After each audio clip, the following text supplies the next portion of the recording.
यश ने भयानक दबाव के साथ अपने वंश की शक्ति जारी की और सीधे केशव को मार डाला। यही है यश की असली ताकत। केशव कमजोर है क्योंकि उसका कोई वंश नहीं है। यश की तुलना में वह बहुत हीन है। अनगिनत लोग इसके बारे में बात कर रहे थे और सभी को लग रहा था कि इस समय यश की रक्त शक्ति कई गुना ज्यादा मजबूत थी। केशव यश का प्रतिद्वंद्वी नहीं हो सकता था।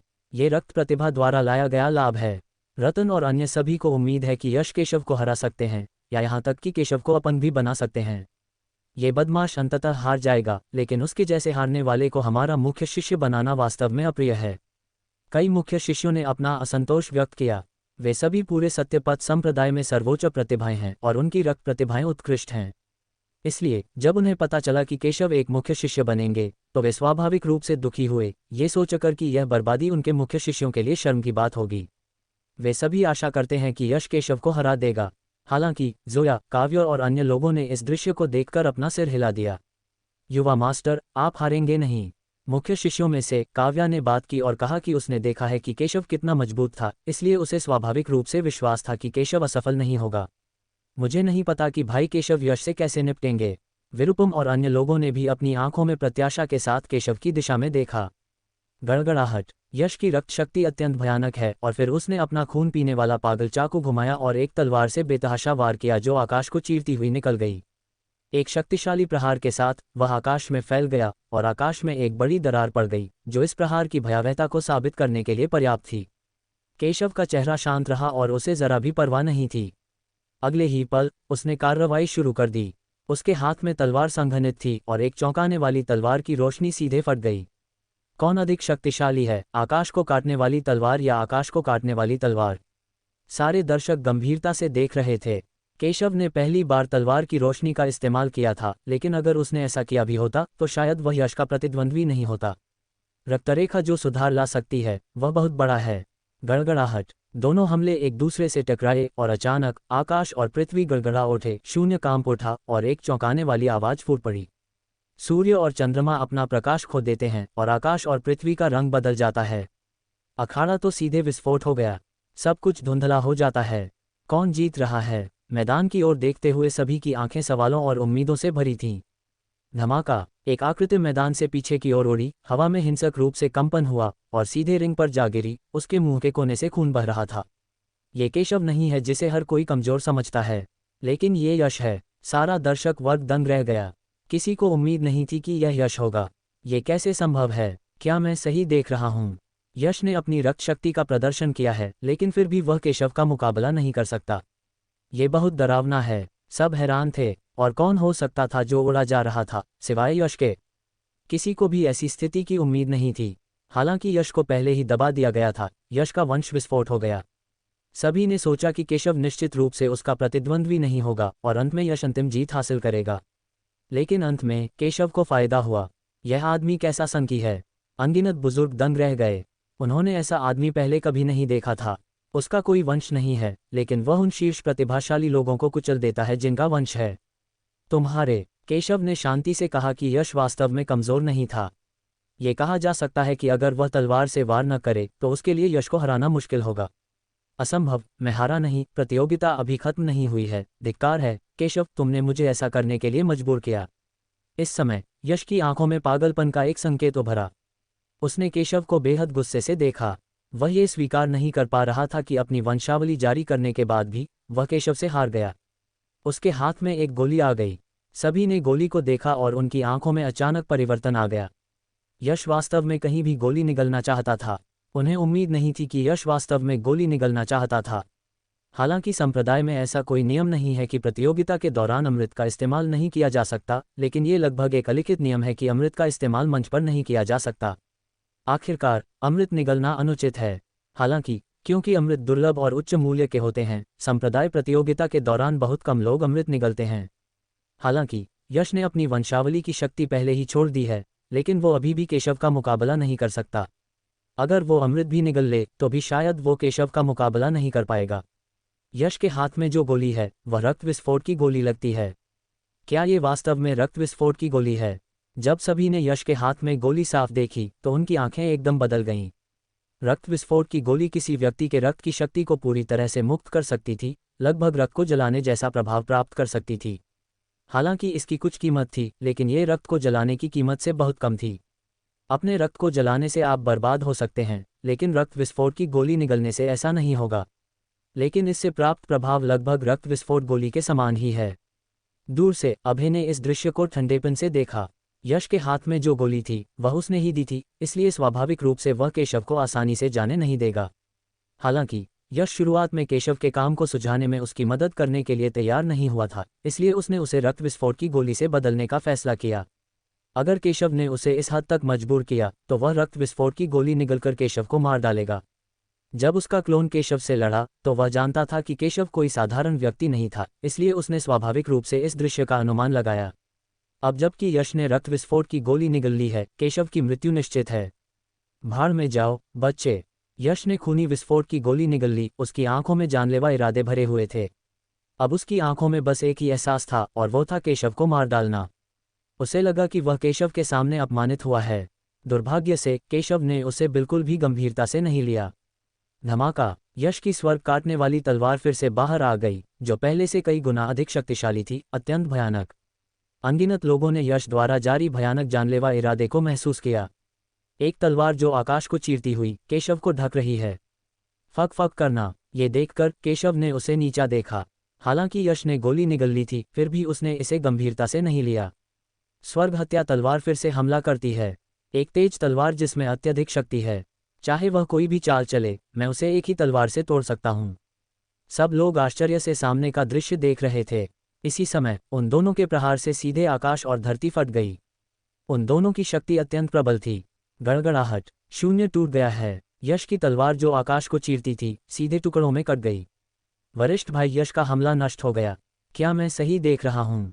केशव कितना भयानक है, वह कैसे संभव है? यश ने रक्त विस्फोट की गोली निगल ली, और वह अभी भी केशव का मुकाबला नहीं कर सकता।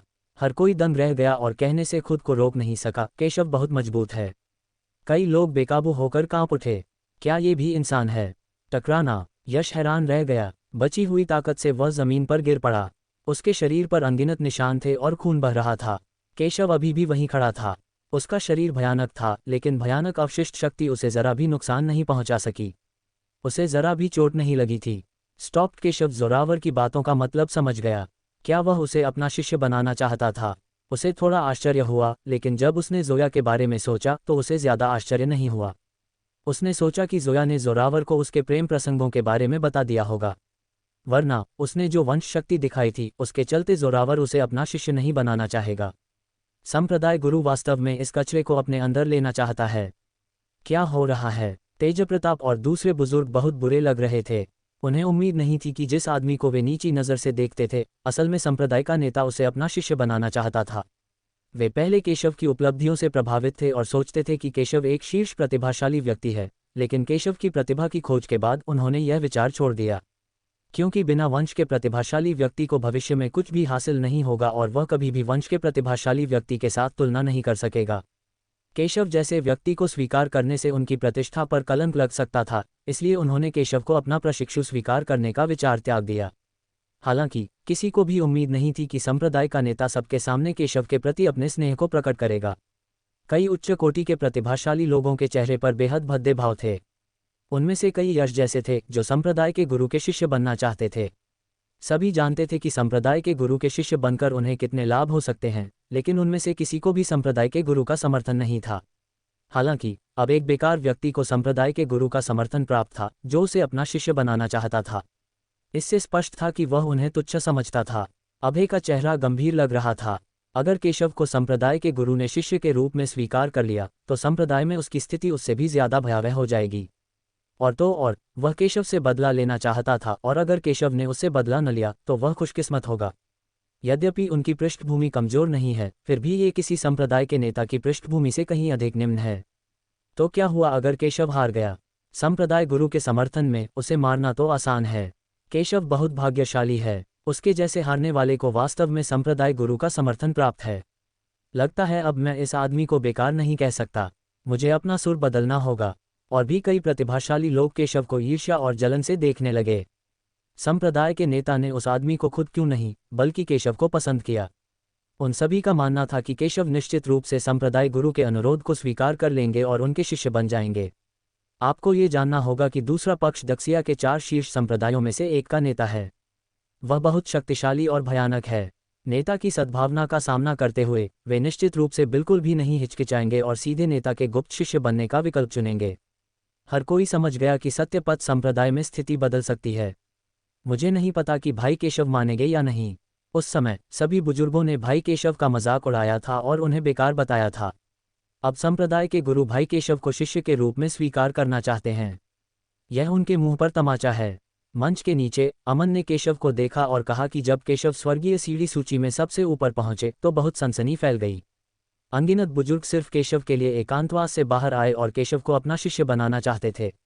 उस समय सभी ने सोचा कि केशव ने रातों रात सफलता हासिल कर ली है। हालांकि केशव की रक्त प्रतिभा को जानने के बाद उन्होंने केशव से पूछे बिना केशव को अपने शिष्य के रूप में स्वीकार करने का विचार छोड़ दिया, जिससे केशव संप्रदाय में हंसी का पात्र बन गया। हालांकि केशव ने अब अपनी ताकत से खुद को साबित कर दिया है, फिर भी कई लोग उसे बेकार समझते हैं।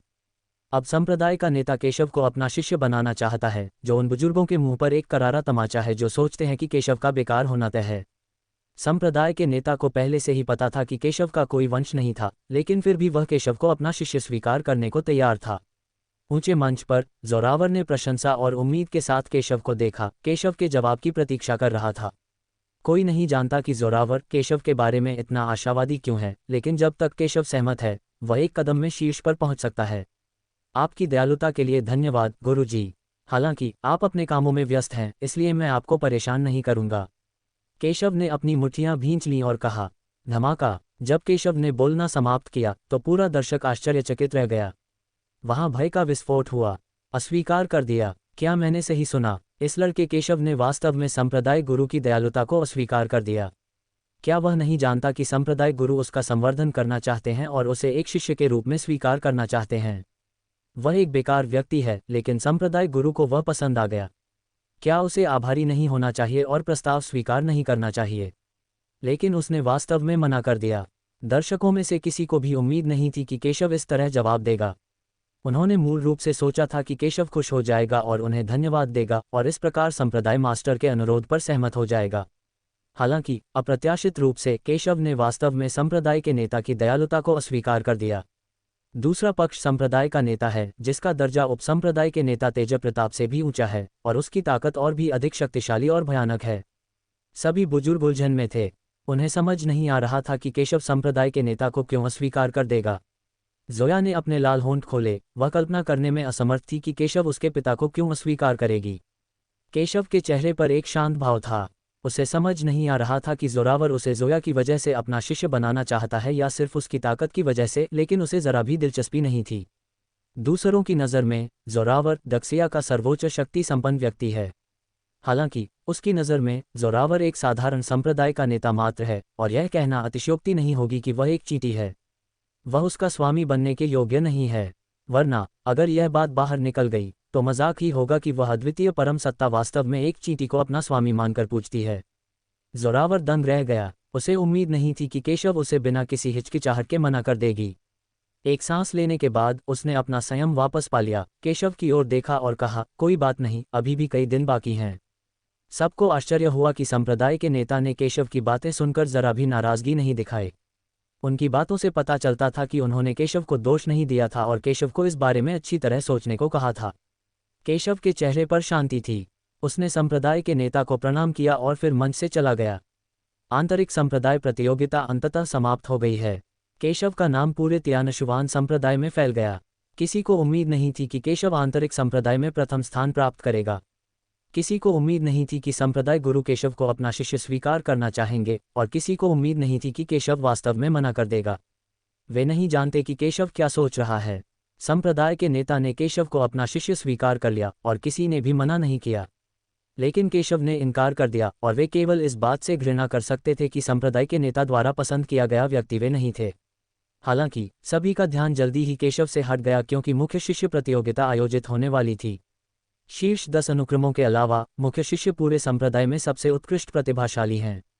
वे या तो महान बुजुर्गों द्वारा स्वीकार किए गए व्यक्तिगत शिष्य हैं, जिन्हें उनके सभी प्रयासों से प्रशिक्षित किया जाता है, या वे केशव जैसे आंतरिक संप्रदाय के प्रतिभाशाली लोग हैं जो हर साल संप्रदाय प्रतियोगिता में शीर्ष 10 में रैंक करते हैं और अपनी ताकत से मुख्य शिष्य बन जाते हैं। उनकी लड़ाई बेहद रोमांचक होने वाली है।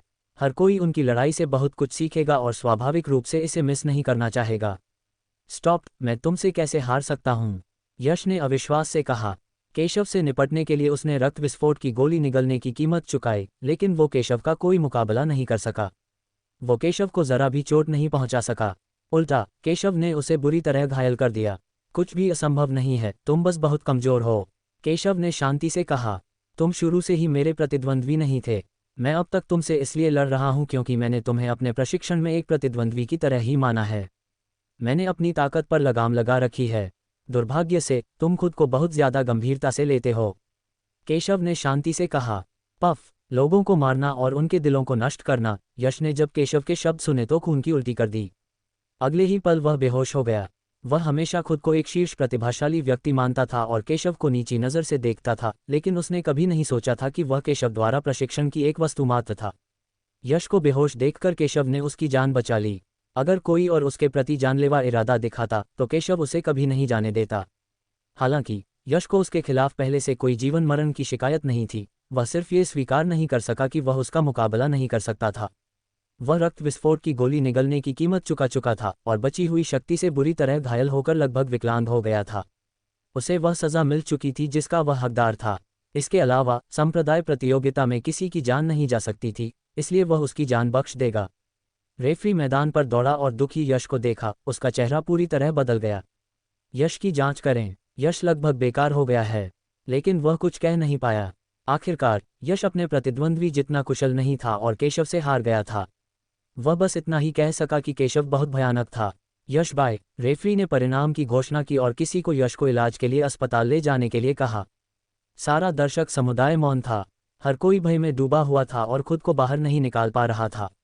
शक्तिशाली यश ने अनगिनत ट्रम्प कार्ड का खुलासा किया और यहाँ तक कि रक्त विस्फोट की गोली भी निगल ली, लेकिन वह ऐसे ही हार गया। बहुत से लोग जानते हैं कि यश ने एक बार कई मुख्य शिष्यों को हराया था। अगर वह शिष्य न बनता तो कब का मुख्य शिष्य बन चुका होता। हालांकि ऐसी भयानक ताकत को अंततः केशव ने हरा दिया, जिसका कोई वंश नहीं था। कई बुजुर्ग दंग रह गए और सभी प्रतिभाशाली लोग भयभीत हो गए और इस परिणाम को स्वीकार नहीं कर सके। लेकिन इससे कोई फर्क नहीं पड़ता कि हर कोई कितना आश्चर्यचकित और हैरान था। केशव की जीत एक तथ्य थी और कोई भी इसे बदल नहीं सकता था। काफी देर बाद आखिरकार दर्शकों की तालियां गूंज उठीं। केशव ने अपनी ताकत से पूरे दर्शकों को जीत लिया। यहाँ तक कि कई कोर जीनियस जिन्होंने पहले केशव को नीची नज़र से देखा था, जिनमें शीर्ष 10 अनुक्रम जीनियस भी शामिल थे, उनकी नज़रें थोड़ी बदल गईं। वे समझ गए कि यदि वे उस स्थिति में होते तो वे केशव का मुकाबला नहीं कर पाते। किसी ने सोचा भी नहीं होगा कि केशव वास्तव में आंतरिक संप्रदाय में प्रथम स्थान प्राप्त करेगा। जब उसने पहली बार संप्रदाय में प्रवेश किया था तो वह नए छात्रों में प्रथम था। अब केवल 1 वर्ष में वह आंतरिक संप्रदाय में प्रथम बन गया है। क्या ये बच्चा अभी भी बेकार है? अगर वह बेकार है तो हम क्या हैं? अनगिनत शिष्यों ने केशव को जटिल भावों से देखा। केशव ने संप्रदाय में प्रवेश किया और आंतरिक शिष्य का दर्जा प्राप्त किया। उस समय अनगिनत प्रतिभाओं ने केशव को यह सोचकर स्वीकार नहीं किया कि एक बेकार व्यक्ति आंतरिक शिष्य बनने के योग्य कैसे हो सकता है। यद्यपि केशव ने पहले भी कई प्रतिभाशाली लोगों को हराया था, फिर भी कई प्रतिभाशाली लोग केशव को पहचान नहीं पाए थे। आखिरकार आंतरिक संप्रदाय में अनगिनत प्रतिभाएं हैं और केशव ने केवल कुछ सबसे साधारण आंतरिक संप्रदाय के शिष्यों को हराया है। लेकिन आज केशव ने अपनी ताकत से केशव पर विजय प्राप्त कर ली। वरिष्ठ भाई केशव बहुत बढ़िया हैं। कई औसत प्रतिभा वाले शिष्य सीधे केशव के प्रशंसक बन गए हैं।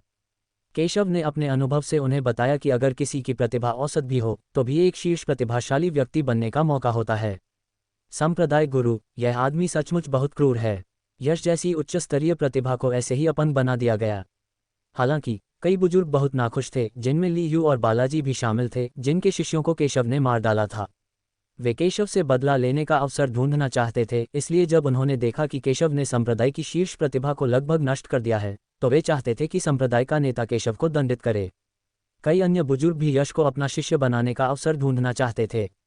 आखिरकार वे जानते थे कि यश में प्रतिभा तो अच्छी थी, लेकिन वह संप्रदाय के गुरु द्वारा शिष्य के रूप में स्वीकार किए जाने के योग्य नहीं थे।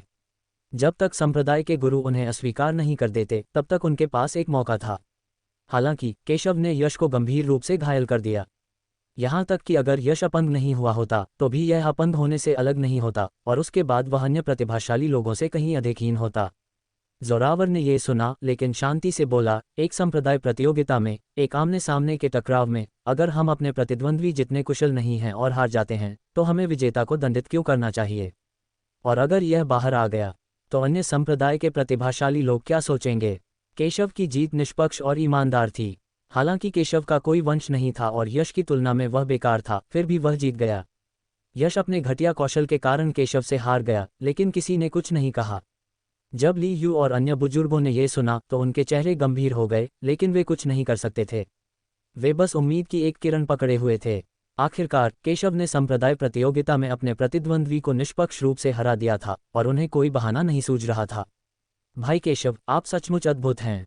आपने आंतरिक संप्रदाय प्रतियोगिता में प्रथम स्थान जीता है और आप संप्रदाय में केवल 1 वर्ष से भी कम समय से हैं, फिर भी आपने पहले ही एक चमत्कार कर दिया है। ज़िया यूनतियान प्रशंसा किए बिना नहीं रह सका और बोला, 1 साल से भी कम समय में केशव ने इतनी शानदार उपलब्धि हासिल कर ली है। अगर इसे फैलाया जाए तो शायद कोई भी इस पर विश्वास नहीं करेगा। बधाई हो भाई केशव। भाई केशव, आप बहुत बढ़िया हैं। अमन और उनकी बहन ने भी केशव को बधाई दी। भाई, तुम बहुत बढ़िया हो। दिशा भी केशव को बचाकर खुश थी। उसकी नज़र में उसका भाई भगवान जैसा था, मानो केशव को कोई नहीं रोक सकता। केशव उदासीन था। उसने यश को बिल्कुल भी गंभीरता से नहीं लिया, या यूं कहें कि उसने सत्यपथ संप्रदाय के सभी प्रतिभाशाली लोगों को, जिनमें अभय भी शामिल था, गंभीरता से नहीं लिया। लेकिन इस समय अभय का चेहरा बेहद उदास था। शुरू में उसने सोचा था कि वह केशव को नज़रअंदाज कर सकता है, लेकिन उसने पाया कि यह आदमी बार बार चमत्कार करता है। ऐसा लग रहा था मानो वह एक अविनाशी तिलचट्टा हो, जिससे वह और भी दुखी हो गया। ये बच्चा बहुत परेशानी वाला है। प्रतियोगिता समाप्त हो चुकी थी और धूल जम चुकी थी। मूल रूप से उपसंप्रदाय प्रमुख को आंतरिक संप्रदाय प्रतियोगिता के प्रतिभाशाली लोगों को व्यक्तिगत रूप से पुरस्कार प्रदान करने थे, लेकिन जोरावर स्वयं आगे आकर सभी आंतरिक संप्रदाय प्रतिभाओं को, विशेष रूप से आंतरिक संप्रदाय प्रतियोगिता के शीर्ष 10 प्रतिभाशाली लोगों को पुरस्कार प्रदान करने लगे। अंततः केशव की बारी आई। नमस्कार संप्रदाय गुरु। केशव ने खतरे के सामने शांत रहते हुए जोरावर को शांति से देखा। केशव, आपका प्रदर्शन बहुत अच्छा है, जिसने हम सभी को आश्चर्यचकित कर दिया। जोरावर ने प्रशंसा के भाव से केशव को देखा। मैंने बस अपनी पूरी क्षमता से लड़ाई लड़ी। केशव ने शांति से कहा। संप्रदाय प्रतियोगिता के नियमों के अनुसार आप आंतरिक संप्रदाय प्रतियोगिता में प्रथम बन गए हैं। आपको एक तकनीक चुननी होगी और अंक हासिल करने होंगे। जोरावर ने मुस्कुराते हुए कहा और केशव को एक टोकन सौंप दिया। धन्यवाद संप्रदाय गुरु। केशव ने सीधे टोकन ले लिया। केशव, अगर भविष्य में आपके कोई प्रश्न हो तो आप आकर मुझसे पूछ सकते हैं, जोरावर बोला। जब उन्होंने ये कहा तो कई बुजुर्ग दंग रह गए। उसकी आंखों में आश्चर्य की चमक थी। संप्रदाय गुरु के शब्दों से साफ जाहिर था कि वह केशव को अपना शिष्य स्वीकार करना चाहता था। हालांकि संप्रदाय गुरु होने के नाते उसके लिए व्यक्तिगत रूप से बात करना असंभव था। केशव को यह समझना जरूरी था, यदि केशव सीधे सहमत हो जाए तो वह संप्रदाय में एक शक्तिशाली व्यक्ति बन जाएगा। स्टॉप्ड। मुख्य शिष्य प्रतियोगिता शुरू। नए मुख्य शिष्यों के रूप में केशव और विरूपम भी अगली लड़ाई में भाग लेंगे, लेकिन सामान्य तौर पर कहें तो वे मूल प्रतिभाओं के सामने कहीं नहीं टिकते। लेकिन हर कोई जानता है कि अब जब केशव और विरूपम जैसे 2 अंधेरे घोड़े हैं तो मुझे डर है कि अगली प्रतियोगिता में अधिक अंधेरे घोड़े हो सकते हैं। मुख्य शिष्य रेफरी ने लॉटरी निकालना शुरू कर दिया। केशव ने वास्तव में एक परिचित को आकर्षित किया, कल्विन। उस समय वे केशव और अन्य लोगों के साथ सत्यपथ संप्रदाय में शामिल हो गए। हालांकि चूंकि उन्होंने अपनी प्रतिभा दिखाई, इसलिए उन्हें व्यक्तिगत रूप से बड़ों द्वारा शिष्य के रूप में स्वीकार कर लिया गया और वे मूल शिष्य बन गए, जिन्हें पूरे मन से प्रशिक्षित किया गया। लेकिन इस समय कल्विन की अभिव्यक्ति बहुत अच्छी नहीं लग रही थी। हालांकि वह एक मुख्य शिष्य है और काफी शक्तिशाली है, हर कोई अब केशव के बारे में बात कर रहा है और उसका नाम बिल्कुल भी उल्लेख नहीं किया गया है। स्वाभाविक रूप से वह नाखुश था। प्रतिभा के मामले में वह केशव से बेहतर था। हैसियत के मामले में वह एक प्रमुख शिष्य था। केशव तो बस बेकार था और हर कोई असल में केशव के नाम की चर्चा कर रहा था। वह इस तरह अच्छा कैसे दिख सकता है? केशव, तुम बहुत ताकतवर हो, लेकिन मैं भी कमज़ोर नहीं हूँ। अब मैं तुम्हें 3 चालों में हरा दूंगा। कल्विन रिंग में गया और केशव से ठंडे स्वर में कहा। जब तक वह केशव को गरजने वाले साधनों से हराता रहेगा, वह निश्चित रूप से संप्रदाय में चर्चा का केंद्र बन जाएगा। कल्विन वास्तव में 3 चालों में केशव को हराना चाहता है। क्या ये बहुत अहंकारी नहीं है? हालांकि कल्विन सरल नहीं है, लेकिन 3 चालों में केशव को हराना शायद मुश्किल है। हाँ, आप शायद नहीं जानते कि कल्विन कपाड़िया परिवार से हैं। पृष्ठभूमि के संदर्भ में वह अभय से ज़्यादा कमज़ोर नहीं हैं। बचपन से ही उनके परिवार ने उन्हें संसाधनों से प्रशिक्षित किया है। चूंकि उन्होंने 3 चालें बोलने की हिम्मत की है, इसलिए उनमें आत्मविश्वास होना चाहिए। कई लोग इसके बारे में बात कर रहे थे और एक के बाद एक कह रहे थे। कल्विन की प्रतिभा कपाड़िया परिवार के एक अन्य प्रतिभाशाली व्यक्ति किन जुवान से भी बेहतर है। ये वास्तव में कपाड़िया परिवार का कोई व्यक्ति है। कोई आश्चर्य नहीं। कई लोगों ने इसे सुना और सिर हिलाया। कपाड़िया परिवार। केशव का चेहरा ये सुनकर शांत हो गया। उसे उम्मीद नहीं थी कि वह कपाड़िया परिवार के किसी और शिष्य से मिलेगा। किन शुवान, जिससे वह पहले मिला था, उसके हाथों मर चुका था।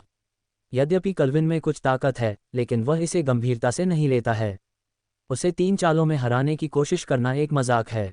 3 चालें? मैं तुम्हें 3 चालें दूंगा, चलो, केशव ने शांति से कहा, लेकिन उसके मन में चंचल विचारों का एक संकेत था। उसने स्वाभाविक रूप से अनुमान लगा लिया कि कल्विन क्या सोच रहा था, और वह शायद हार मानने को तैयार नहीं था। लेकिन उसके मन में भी कुछ ऐसे विचार थे। वह कल्विन को हराना चाहता था और उन बुजुर्गों को दिखाना चाहता था जो उसे तथाकथित बर्बादी कहते थे कि असली बर्बादी क्या होती है। केशव की बातें सुनकर हर कोई हैरान रह गया। शुरुआत में उन्हें लगा कि कल्विन बहुत घमंडी है।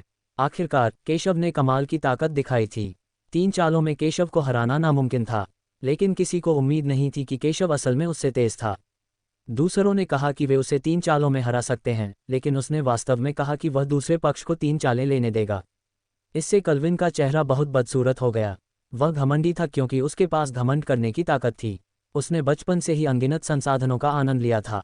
लेकिन केशव, क्या उसने सचमुच सोचा था कि उसके पास घमंड करने की ताकत है? यद्यपि उन्होंने यश जैसे कई प्रतिभाशाली लोगों को हराया, लेकिन वे केवल आंतरिक शिष्य थे और उनके जैसे मूल शिष्यों से बहुत कमतर थे। इसके अलावा कई लोगों की नज़र में केशव की इतनी ताकत शायद खजाने की वजह से है।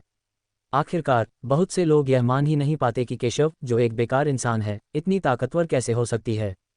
हालांकि कल्विन की नज़र में केशव उसे इतना नीचा समझता था कि उसने उसे सिर्फ 3 चालें चलने को कहा, जिससे वह नाखुश हो गया।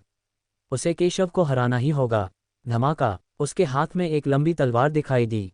उनका हथियार एक उच्च श्रेणी की पृथ्वी श्रेणी की लंबी तलवार है जिसका नाम जिंगहोंग तलवार है। फिर उसने अपनी तलवार बड़ी ताकत से घुमाई और सीधा वार किया। ये तलवार अत्यंत शक्तिशाली थी और कई शक्तिशाली पुरुषों को इससे खतरा महसूस हुआ। ये तलवार बहुत तेज थी। ये सीधे आगे निकल गई और चमकती हुई निकल गई। सब समझ गए कि तलवार गायब नहीं हुई थी, बल्कि शून्य में उसकी गति बहुत तेज थी। यश की तुलना में कल्विन की ताकत केवल मजबूत है, कमजोर नहीं। वह एक कोर जीनियस होने के योग्य है। केशव ने कोई प्रतिक्रिया नहीं दी। क्या वह कल्विन के हमले से भयभीत हो गया होगा? मुझे डर है कि मुझे इतने शक्तिशाली हमले की उम्मीद नहीं थी। कई लोगों ने केशव को देखा और इसके बारे में बात की। ये तलवार केशव के सामने प्रकट हुई है। दोनों के बीच की दूरी के कारण केशव के लिए बच पाना असंभव हो गया है। केशव बहुत घमंडी है। ये तलवार संभवतः या तो मार डालेगी या घायल कर देगी। धमाका! इस समय एक शक्तिशाली तलवार सीधे केशव के सामने प्रकट हुई और केशव के शरीर पर वार किया। उसने इस आदमी को सिर्फ एक तलवार के वार से ही निपटा दिया। लगता है बाकी भीतरी शिष्य तो बकवास हैं। ये देखकर कि केशव ने चकमा नहीं दिया और हमला केशव पर हुआ, कल्विन ने ठंडी सांस ली। उनका मानना था कि इस हमले से केशव निश्चित रूप से हार जाएगा। लगता है केशव, जिसकी सब तारीफ करते हैं, उतना मजबूत नहीं है। बस इसलिए कि वो लोग बेकार हैं, केशव उनसे आसानी से निपट लेता है। एक सच्चे प्रतिभाशाली और मजबूत आदमी के सामने केशव कमजोर है। वह हर किसी को बताना चाहता है कि कचरा कचरा ही होता है। लेकिन सभी को आश्चर्य हुआ। इस हमले ने केशव को घायल कर दिया। अगले ही पल केशव शांति से खड़ा रहा। उसके शरीर पर कोई निशान नहीं था। केशव ने उसे उपहासपूर्वक देखा। गति बुरी नहीं है, लेकिन शक्ति बहुत कमजोर है। आप? केशव की बातें सुनने के बाद कल्विन का चेहरा बेहद बदसूरत हो गया। उसे समझ कैसे नहीं आया कि केशव ने क्यों नहीं चकमा दिया। पता चला कि उसने अपनी तलवार को बिल्कुल भी गंभीरता से नहीं लिया था। यह उसके मुंह पर एक तमाचा था। इससे पहले उसने सोचा था कि केशव बेकार है और उसका प्रतिद्वंद्वी नहीं हो सकता। पलक झपकते ही केशव ने उसके मुंह पर तमाचा जड़ दिया। केशव वहीं खड़ा रहा और उसे हमला करने दिया, लेकिन उसने केशव की त्वचा पर खरोंच तक नहीं आने दी। केशव की शारीरिक शक्ति बहुत मजबूत है। कोई आश्चर्य नहीं कि उसने वहां खड़े होकर कल्विन को कार्रवाई करने की अनुमति दी। यह अविश्वसनीय है। अधिक मजबूत, सभी ने कहा। केशव ने पहले भी प्रभावशाली ताकत दिखाई थी और अब उसने अपनी भयानक शारीरिक रक्षा दिखाई। सब समझ गए कि कल्विन का कमजोर होना नामुमकिन है। आखिरकार सबसे कमजोर मूल शिष्य भी शीर्ष आंतरिक शिष्य से कमजोर नहीं था। लेकिन केशव ने प्रतिद्वंद्वी के हमले को आसानी से झेल लिया। कल्विन का चेहरा थोड़ा बदसूरत था, लेकिन उसने जल्दी से अपना संयम वापस पा लिया और ठंडी आवाज में कहा, केशव, ज्यादा खुश मत हो। पिछला हमला तो बस मैं तुम्हारी ताकत का परीक्षण कर रहा था। अगली तलवार मेरा असली हमला होगा। कल्विन समझ गया कि उसे अगले कदम में पीछे नहीं हटना चाहिए। उसे केशव को पूरी तरह से हराने के लिए अपनी पूरी ताकत का उपयोग करना होगा। धमाका! उसके पीछे तलवार का इरादा उजागर हो गया। पूरे क्षेत्र में भयानक तलवारबाजी फैल गई। कल्विन मार्शल आर्ट की इच्छा को समझ लिया। एक मुख्य शिष्य होने के योग्य, बहुत प्रतिभाशाली। कल्विन मुस्कुराया और व्यंग्य किया, तुम अकेली नहीं हो जिसने मार्शल आर्ट की तलवार की नीयत समझी है, उसने भी वही किया है। काटना! कल्विन ने एक चौंकाने वाली तलवार निकाली जो तलवार के इरादे से जुड़ी हुई थी। ये बेहद शक्तिशाली और भयानक थी, यहाँ तक कि कई मुख्य शिष्यों को भी यकीन नहीं था कि वे कल्विन की तलवार का सामना कर पाएंगे। वह कपाड़िया परिवार का सर्वोच्च प्रतिभाशाली व्यक्ति होने के योग्य है। स्टॉप! चौंकाने वाली तलवार इतनी शक्तिशाली है कि कोई भी इसके बड़े खतरे को महसूस कर सकता है। मुख्य शिष्यों में कल्विन की तलवारबाजी शीर्ष 3 में रैंक करने के लिए पर्याप्त अच्छी है और उसके पास इस पर गर्व करने के लिए पूंजी है। इसकी ताकत और गति पहले से कहीं अधिक मजबूत है, लेकिन यह अभी भी बहुत कमजोर है। केशव ने उस तलवार की तरफ देखा जिसमें तलवार की गहरी नीयत थी, लेकिन कोई बदलाव नहीं आया। वह अब भी शांत स्वर में बोला।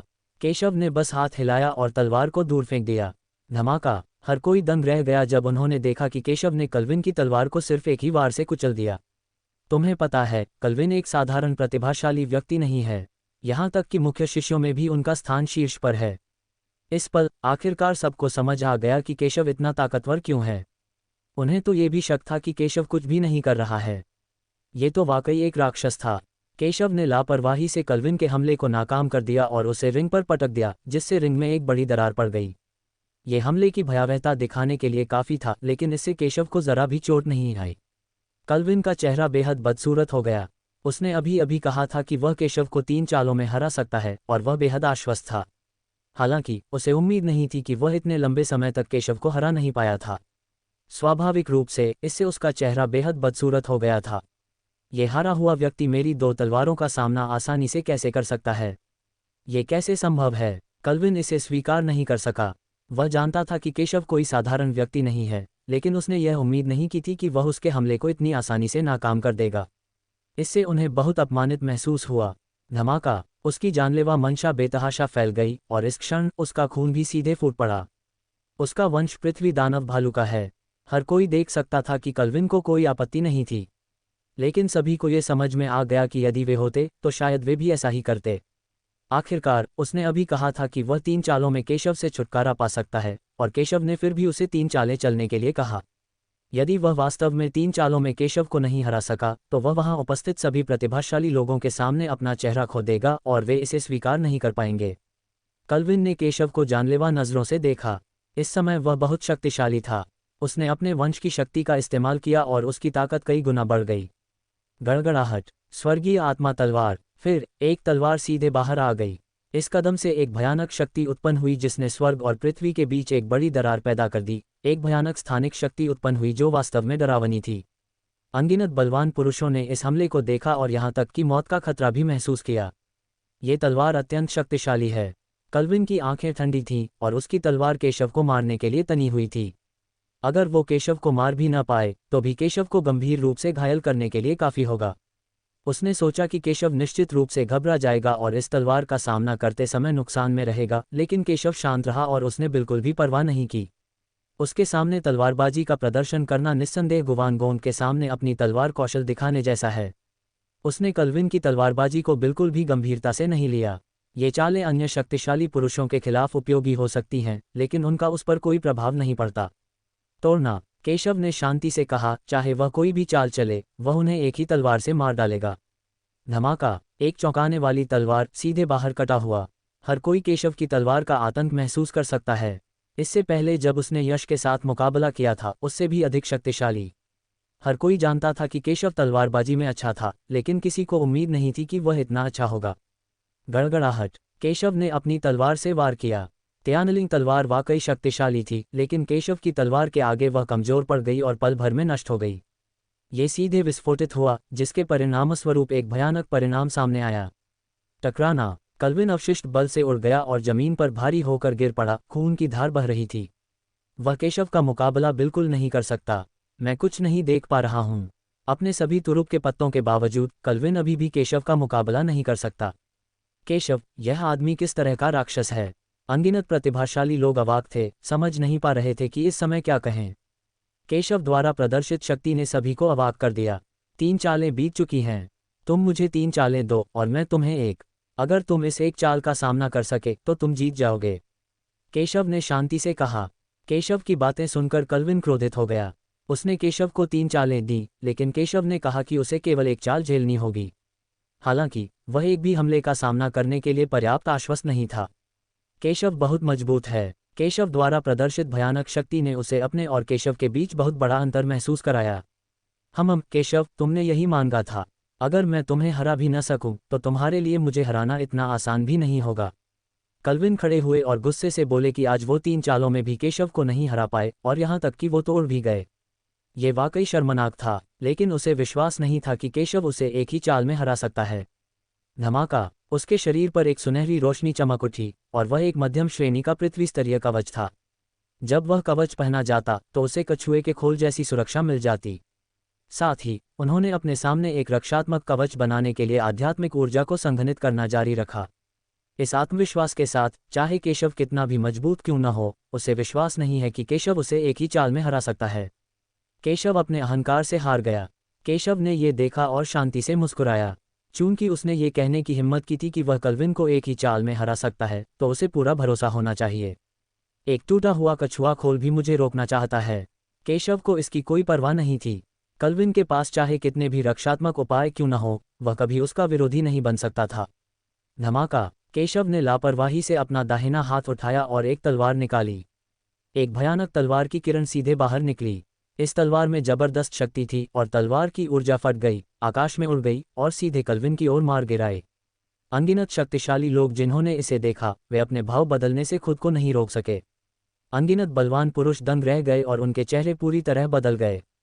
जब कल्विन के गुरु ने इस तलवार को देखा तो उनका चेहरा बेहद बदसूरत हो गया। उन्हें तो यहाँ तक लगा कि वे इस तलवार की ताकत का सामना नहीं कर पाएंगे। दया दिखाओ, उन्होंने जल्दी से कहा कि कल्विन उनके शिष्य थे और वह नहीं चाहते थे कि कल्विन घटनास्थल पर ही मर जाएं। वह तो केशव के हमले को भी रोकना चाहता था।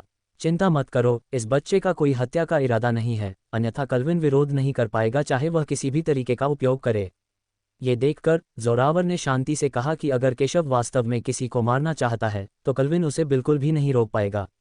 धमाका! केशव ने अपनी तलवार निकाली, एक चौंकाने वाली तलवार, बेहद शक्तिशाली, और उसने तुरंत कल्विन को मार डाला। कल्विन मूल रूप से सुरक्षा के लिए कवच और ढाल पर भरोसा करना चाहते थे, लेकिन एक पल में ढाल सीधे नष्ट हो गई और कवच सीधे तलवार से टुकड़ों में कट गया। टकराना! कल्विन अवशिष्ट बल से उड़ गया और जमीन पर भारी होकर गिर पड़ा। चीख के साथ खून बहने लगा। उन्हें पहले से कई गुना अधिक भयंकर चोटें आईं, लेकिन सौभाग्य से वह अभी भी जीवित है। केशव ने उसे नहीं मारा। एक तलवार निकल गई, तुम हार गए, केशव ने शांति से कहा। कल्विन ने केशव को बेहद बदसूरत नजरों से देखा। उसने सोचा भी नहीं था कि केशव के सामने वो इतना कमजोर होगा। वह समझ गया कि अगर केशव उसे मारना चाहता तो शायद वह मर जाता। स्टॉप्ड! तुम्हारी तलवारबाजी इतनी भयानक क्यों है? उसने अविश्वास से कहा कि उसके वंश में असाधारण प्रतिभा है और मार्शल आर्ट की प्रतिभा के मामले में उसे पूरा विश्वास था कि वह दूसरों से कम नहीं है। हालांकि वह केशव से पूरी तरह हार गया था और तभी उसे एहसास हुआ कि उसके और केशव के बीच कितना बड़ा अंतर था। यद्यपि आज यह अपमानजनक था, फिर भी वह आश्वस्त था। यह आसान है। जब आप अनगिनत बार तलवारबाजी का अभ्यास करेंगे तो आप इस स्तर तक पहुंच जाएंगे। केशव ने यह सुना और बोला। यद्यपि उसकी तलवारबाजी में महारत पिछले जन्म में थी, फिर भी वह अपने पिछले जन्म में इतनी भयानक तलवारबाजी हासिल करने में सक्षम था। इसका कारण भी तलवार चलाने का उसका अनगिनत बार अभ्यास था। यदि आपके पास केवल प्रतिभा है लेकिन कड़ी मेहनत नहीं है तो केंडो में शक्तिशाली बनना असंभव है। केशव के शब्द सुनकर कल्विन की अभिव्यक्ति बदल गई। उसे समझ आ गया था कि केशव इतना शक्तिशाली क्यों हो गया था। केशव का कोई वंश नहीं है, लेकिन उसकी ताकत उसकी अपनी ताकत से भी अधिक भयानक है। सभी ने सोचा कि केशव खजाने पर निर्भर था, लेकिन उन्होंने और अन्य लोगों ने केशव के प्रयासों को नजरअंदाज कर दिया होगा। केशव इस मुकाम तक पहुंच सका, यह उसकी कड़ी मेहनत के कारण ही संभव हुआ होगा। मैं दृढ़ निश्चयी हूं। कल्विन को पहले केशव ने आश्वस्त नहीं किया था, लेकिन अब वह पूरी तरह से आश्वस्त था। ये तो बताने की जरूरत ही नहीं कि केशव ने उसकी जान बख्श दी। मुझे तुम्हें अपना जीवन देना है, वह बोला। अनौपचारिक! केशव ने जब ये सुना तो वह बेपरवाह हो गया। उसे कल्विन की कोई परवाह नहीं थी। और उसने कपाड़िया परिवार की किन जुबान को मार डाला था। अगर उसे पता होता तो शायद वह खुद से बदला लेने का कोई रास्ता निकाल लेता। केशव जीत गया, रेफरी बोला, और केशव को देखते हुए उसकी आंखें प्रशंसा से भर गईं। वह एक तरफ खड़ा था और स्वाभाविक रूप से केशव की बातें सुन रहा था। वह समझ गया कि केशव को इस मुकाम तक पहुंचाने के लिए उसने दूसरों से 1000 गुना ज्यादा मेहनत की होगी। कई कोर्ट जीनियस भी केशव को बड़े डर से देखते थे। केशव बहुत मजबूत है। अनगिनत शक्तिशाली प्रतिभाओं को केशव ने एक के बाद एक पराजित किया। केशव मंच से उतर गए और थोड़ी देर इंतजार किया और विरूपम की प्रतियोगिता समाप्त हो गई। हालांकि विरूपम की ताकत उसके प्रतिद्वंद्वी से थोड़ी कम थी, फिर भी उसने पहले प्राप्त किए गए खजाने पर भरोसा किया और अंततः केशव को हराया और अगले दौर में सफलतापूर्वक प्रवेश किया। एक ब्रेक ले लो, प्रतियोगिता जारी है। केशव के प्रतिद्वंद्वी ओनीट। कई लोगों ने ओनीट को देखा और उनके भाव बदल गए। शीर्ष 10 मुख्य शिष्यों में से एक, ओनीट, अनुक्रम शिष्यों के बाद दूसरे स्थान पर है और उसके पास असाधारण शक्ति है। लेकिन इससे भी महत्वपूर्ण बात यह है कि वह लियू का प्रत्यक्ष शिष्य है। सबको पता था कि केशव ने पहले भी ओजस की हत्या की थी। ओजस लियू का प्रत्यक्ष शिष्य था। लियू का सबसे बड़ा शिष्य होने के नाते ओनीट ओजस का बदला कैसे नहीं ले सकता था। हालांकि केशव ने पहले भी कई प्रतिभाशाली लोगों को हराया है, लेकिन वह ओनीट के समान स्तर का नहीं है। मुझे आश्चर्य है कि क्या केशव ओनीट के साथ प्रतिस्पर्धा कर सकता है। केशव के पास कई चालें हैं, लेकिन ओनीट भी उतना ही प्रभावशाली है। आपको क्या लगता है कौन जीतेगा? कहना मुश्किल है। कई लोग चर्चा कर रहे थे और अनुमान लगा रहे थे कि अंत में कौन जीतेगा। केशव की आंखें शांत थीं। चाहे उसका प्रतिद्वंद्वी कोई भी हो, वह उसे गंभीरता से नहीं लेता था। वह रिंग में गया और ओनीट भी अपनी असाधारण गति दिखाते हुए रिंग में गया। केशव से पराजित यश की तुलना में कल्विन कई गुना ज्यादा शक्तिशाली था। वह मूल प्रतिभाओं में सबसे मजबूत शिष्य होने के योग्य है। केशव, तुमने मेरे छोटे भाई को मार डाला। उसका बड़ा भाई होने के नाते मुझे उसका बदला लेना ही होगा। अगर तुम अभी घुटने टेक कर हार मान लो तो मैं तुम्हें इस बार माफ कर दूंगा, वरना मुझे दोष मत देना। जो युवानदाओं ने ठंडे स्वर में कहा। हालांकि वह ओजस को नीचा देखता था। आखिरकार ओजस अपनी स्थिति के कारण उसका कनिष्ठ भाई बन सकता था, लेकिन आखिरकार वह उसका कनिष्ठ सह प्रशिक्षु है, वह इसे अनदेखा नहीं कर सकता। हाँ, तुम मेरे सामने कुछ भी नहीं हो। अगर तुम अभी घुटने टेक दो और हार मान लो तो शायद मैं इस बार तुम्हें छोड़ सकूं। केशव ने ओनीट की धमकी को बिल्कुल भी गंभीरता से नहीं लिया। ओजस की मौत उसकी अपनी गलती थी। जो युवानदाओ ओजस से बदला लेने के लिए बिल्कुल भी योग्य नहीं है। अभिमानी। केशव की बातें सुनकर ओनीट का चेहरा पीला पड़ गया। कितना बेशर्म आदमी है। उसने केशव को एक मौका दिया, लेकिन दुर्भाग्य से वह ऐसा नहीं चाहता था। क्या तुम सचमुच सोचते हो कि तुम अजेय हो क्योंकि तुमने कुछ प्रतिभाशाली लोगों को हरा दिया है? आज मैं तुम्हें एक सबक सिखाने जा रहा हूं और तुम्हें तुम्हारे और हमारे बीच का अंतर बताऊंगा। जो युवानदाओं ने यह बात ठंडी निगाहों से कही और साथ ही उसने अपनी ताकत पर कोई भरोसा न करते हुए एक भयानक आभा भी प्रदर्शित की। ये पहली बार था जब उसने अपनी पूरी ताकत लगा दी थी। इससे पहले कोई भी उसे पूरी ताकत लगाने के लिए मजबूर नहीं कर पाया था। हालांकि उसने केशव को गंभीरता से नहीं लिया। केशव ने कई प्रतिभाशाली लोगों को हराया था और वह गटर में असफल नहीं होना चाहता था। जब सभी ने ओनीट की ताकत महसूस की तो उनकी आंखें बदल गईं। ओनीट की ताकत पहले की तुलना में बहुत बढ़ गई थी और जाहिर तौर पर और भी भयानक हो गई थी। ऐसा लगता है कि सभी प्रतिभाओं ने इस संप्रदाय प्रतियोगिता के लिए पर्याप्त तैयारी कर ली है। ये सिर्फ ये ही नहीं है जिसके पास तुरुप का पत्ता है। धमाका। जो युवानदाओं ने अपनी ताकत का प्रदर्शन किया, केशव को ठंडी नजरों से देखा और फिर सीधे हमला कर दिया। एक मुट्ठी भर प्रकाश की किरण सीधे निकली जिससे आसमान हिल गया। यह मुक्का कल्विन के अब तक के सबसे शक्तिशाली मारक प्रहार से भी कई गुना ज्यादा भयानक था, जिसने अनगिनत प्रतिभाशाली लोगों को भयभीत कर दिया। जो युवानदाओं ने हमला करते समय कोई ताकत नहीं रोकी। यदि केशव आसानी से ओनीट के साथ प्रतिस्पर्धा करना चाहता है तो वह शायद मुश्किल में पड़ जाएगा। हर किसी ने सोचा कि केशव शायद अगले ट्रम्प कार्ड और घातक चालों का उपयोग करेगा। ये देखकर केशव शांत रहा और उसे बिल्कुल भी परवाह नहीं थी। फिर उसने भी मुक्का मारा। उसका शरीर बहुत पहले ही बेहद शक्तिशाली हो चुका था। ओनीट के लिए उसे एक ही मुक्के से हराना नामुमकिन था। धमाका। केशव ने सीधे मुक्का मारा और धरती हिल गई। धमाका। दोनों हमले आपस में टकराए और जबरदस्त ताकत से फूट पड़े। इस समय अखाड़े पर लगे प्रतिबंध जोर से हिल रहे थे और कुछ दरारें दिखाई दे रही थीं। अनगिनत प्रतिभाशाली लोग ये देखकर आश्चर्यचकित रह गए। यह उनकी पहली लड़ाई थी और उनके हमले बहुत भयानक थे। रेफरी ने तुरंत कार्रवाई की और प्रतिबंध को और मजबूत कर दिया। ये देखकर कि उसका पहला कदम विफल हो गया, ओनीट ने फिर से हमला किया, अपनी भयंकर हत्या चाल में बिना किसी आरक्षण के और बड़ी ताकत से हमला किया। एक के बाद एक चौंकाने वाली मुट्ठी की बत्तियां सीधे फूट पड़ीं। आभा बेहद भयानक थी। ओनिट ने ज़मीनी स्तर के हमले किए और उसने लगभग हर मार्शल आर्ट में पूरी तरह से महारत हासिल कर ली थी। कुछ ही क्षणों में प्रकाश की अनगिनत मुट्ठियां केशव पर बरस पड़ीं। केशव तुरंत अभिभूत हो गया। चाहे केशव का शरीर कितना भी मजबूत क्यों न हो, वह इतने भयानक हमलों का सामना नहीं कर सकता। क्या केशव इसे सहन कर सकता है? कई प्रतिभाशाली लोग अखाड़े की ओर देख रहे थे और सोच रहे थे कि क्या केशव ओनिट के इतने भयानक मुक्कों का सामना कर पाएगा। जो युवानदाव ने अपनी चाल चलने के बाद केशव की दिशा में ठंडी नज़र से देखा। अगले ही पल केशव बाहर चला गया। वह पूरी तरह से सुरक्षित था, जिससे पूरा दर्शक आश्चर्यचकित हो गया। उसने जो युआन पर व्यंग्य करते हुए कहा, बुरा नहीं, तुमने मुझे गुदगुदी कर दी। केशव की बातें सुनकर सब हैरान रह गए। किसी ने सोचा भी नहीं था कि केशव की शारीरिक रक्षा इतनी भयानक होगी। ओनिट के भयानक हमले से केशव को जरा भी चोट नहीं लगी। जो युवानदाव का चेहरा बेहद बदसूरत लग रहा था। सार्वजनिक रूप से अपमानित होना केशव द्वारा गुदगुदी किए जाने जैसा था। वह इसे कैसे स्वीकार कर सकता था? लानत है बच्चे। जो युवानदाव को उम्मीद नहीं थी कि वह अभी भी केशव को कमाक रहा था और उसकी आंखें ठंडे जानलेवा इरादे से भरी थीं।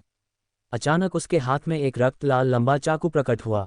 महान अराजकता अधिपति स्लैश। फिर उसने अचानक केशव पर सीधा वार किया। चाहे केशव का शरीर कितना भी मजबूत क्यों न हो, वह ये नहीं मानता कि इसकी कोई सीमा नहीं है। सभी लोग ओनिट के हमले को डर से देख रहे थे। ओनिट का हमला इतना शक्तिशाली और भयानक था कि अगर वे होते तो उसका विरोध बिल्कुल नहीं कर पाते। केवल केशव जैसा राक्षस ही ओनिट के हमले का सामना कर सकता है। तोड़ना। केशव ने ओनिट की तलवार को अपनी ओर आते देखा, लेकिन उसे जरा भी परवाह नहीं थी। शांत भाव से उसने तलवार को अपने हाथ में समेटा और फिर उसे काट डाला। ये दोनों हमले दुनिया के सबसे भयानक राक्षसों की तरह थे। बिना किसी हिचकिचाहट के वे पागलों की तरह बाहर निकल आए। अखाड़े के बाहर अनगिनत प्रतिभाशाली लोग ध्यान से देख रहे थे, किसी भी रोमांचक विवरण को चूकने से डरते हुए। इससे पहले उन दोनों ने शायद ही कभी अपने तुरुप के पत्ते और ताकत का इस्तेमाल किया था, क्योंकि कोई भी उन्हें अपने तुरुप के पत्ते इस्तेमाल करने के लिए मजबूर नहीं कर सकता था। हालांकि अब दोनों एक दूसरे के सामने हैं, लेकिन दोनों में से किसी ने भी अपनी पूरी ताकत नहीं झोंकी है। कोई नहीं जानता कि वे कितने शक्तिशाली हैं। हालांकि वर्तमान लड़ाई भी सभी के लिए काफ़ी लाभ लाने के लिए पर्याप्त है।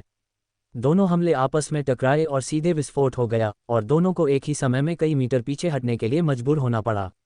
जो युवानदाव का चेहरा थोड़ा बदसूरत लग रहा था। उसने पहले ही ग्रेट कैस ओवरलॉर्ड स्लैश का इस्तेमाल कर लिया था, लेकिन फिर भी वो केशव से निपट नहीं पा रहा था। इस बच्चे की ताकत उसकी उम्मीदों से परे थी। यदि केशव का रक्त संबंध होता तो शायद वह पूरे सत्यपथ संप्रदाय में शीर्ष प्रतिभाशाली बन जाता। आप मुझे अपनी पूरी ताकत का उपयोग करने की अनुमति देने के योग्य हैं। उसने केशव को ठंडेपन से देखा। वह समझ गया कि अगर वह इसी तरह रुका रहा तो केशव को हरा नहीं पाएगा। लगभग एक ही पल में उसकी सारी शक्ति बिना किसी हिचकिचाहट के फूट पड़ी और पूरी दुनिया को कुचल डाला। उसकी तलवारबाजी का अंदाज सीधे, तेज और दबंग तरीके से सामने आया। उसकी तलवारबाजी का तरीका क्रम को छोड़कर सबसे ज़बरदस्त है। अगले ही पल वह हिल गया। Blood moon slash. इस क्षण ऐसा लग रहा था जैसे दुनिया ठहर गई हो और एक अत्यंत भयावह तलवार की रोशनी सीधे फूट पड़ी, जो आकाश और पृथ्वी के ऊपर रक्त चंद्रमा की तरह लटक रही थी। दुनिया विशाल है और एक रहस्यमय वातावरण बह रहा है। हर किसी को इस चाकू का खौफ महसूस हुआ और वे हैरान हुए बिना नहीं रह सके। यह इतना शक्तिशाली था। जो युवानदाव का पूर्ण शक्ति हमला बहुत भयानक था। ये वास्तव में ब्लड मून स्लैश है। मुझे उम्मीद नहीं थी कि इसे वरिष्ठ भाई ओनिट द्वारा नियंत्रित किया जाएगा। ये वरिष्ठ भाई ओनिट की असली ताकत है। शीर्ष 10 मुख्य सदस्यों की ताकत सचमुच भयानक है। मुझे डर है कि केशव को हारना तय है। त्यानशुवान संप्रदाय के अनगिनत प्रतिभाशाली लोग ये कहने से खुद को नहीं रोक पाए कि वे सभी जानते थे कि ब्लड मून स्लैश कितना शक्तिशाली है। ये त्यानशुवान संप्रदाय के सर्वश्रेष्ठ तलवारबाजी कौशलों में से एक था और बहुत कम लोग इसका अभ्यास कर सकते थे।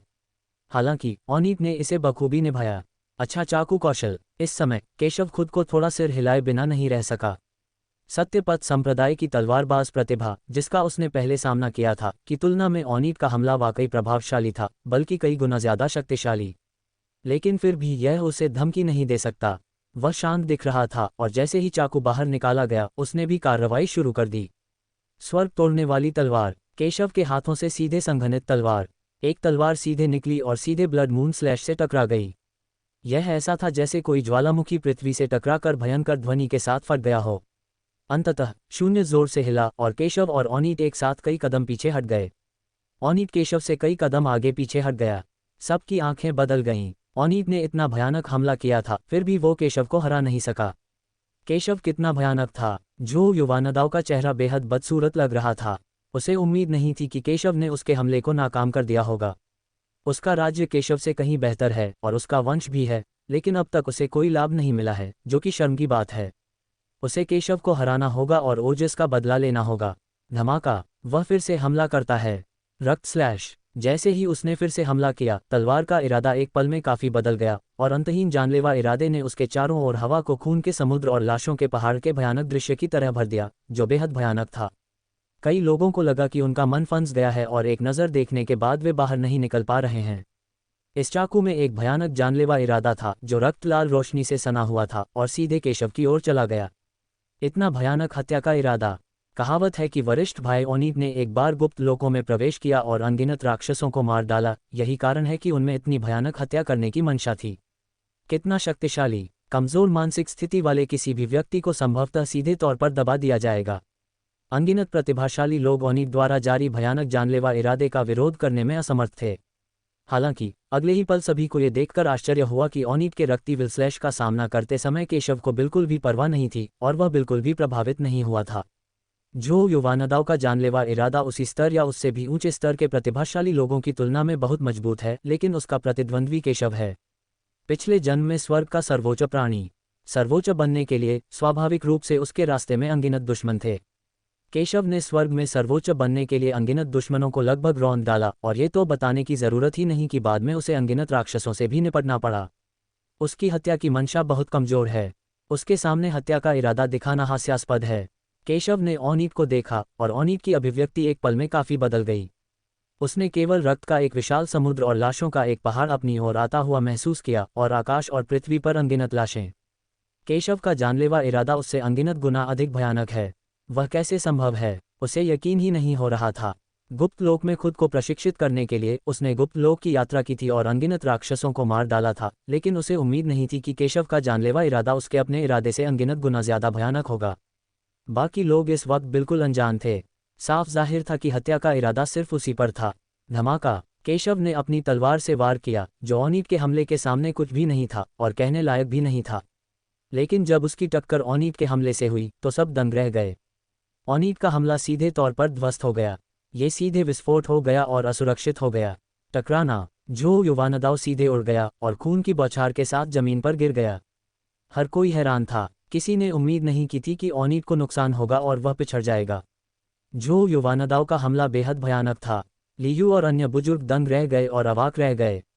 जो युवानदाव द्वारा ब्लड एविल स्लैश का प्रदर्शन करने के बाद लियू बेहद आश्वस्त था और उसे विश्वास था कि केशव उसका मुकाबला नहीं कर पाएगा।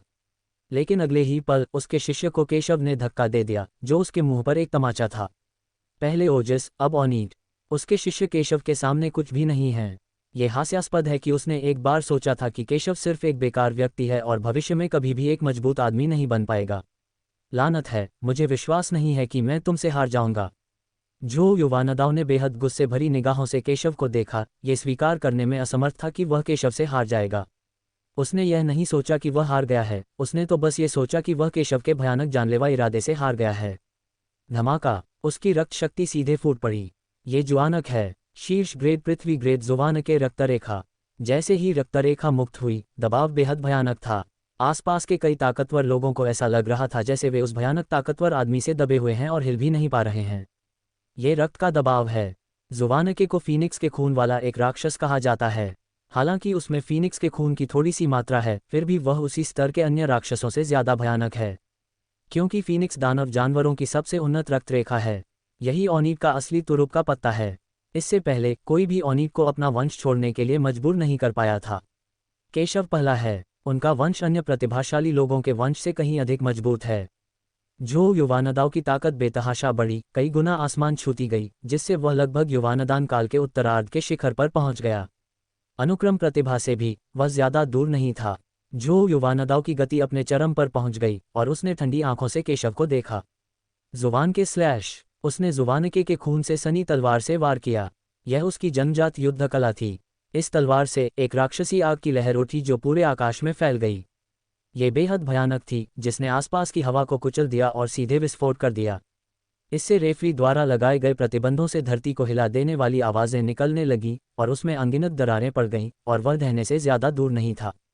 जो युवानदाव का हमला बेहद भयानक था, यहाँ तक कि उस क्रम का कोई भी प्रतिभाशाली व्यक्ति यह कहने की हिम्मत नहीं कर सकता था कि वह इसे आसानी से झेल सकता है।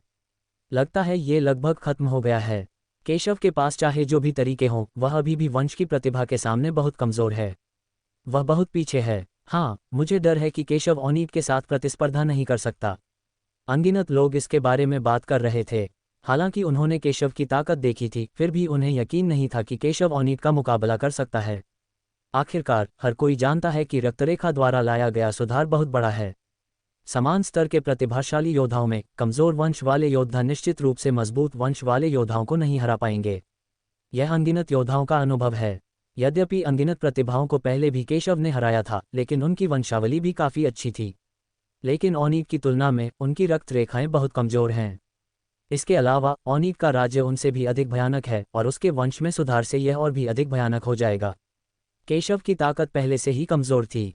हो सकता है कि उसने पहले ओनीट और दूसरों के खिलाफ लड़ने के लिए खजानों पर भरोसा किया हो, लेकिन इस समय उसके लिए ओनीट के हमले का सामना करना बिल्कुल असंभव था।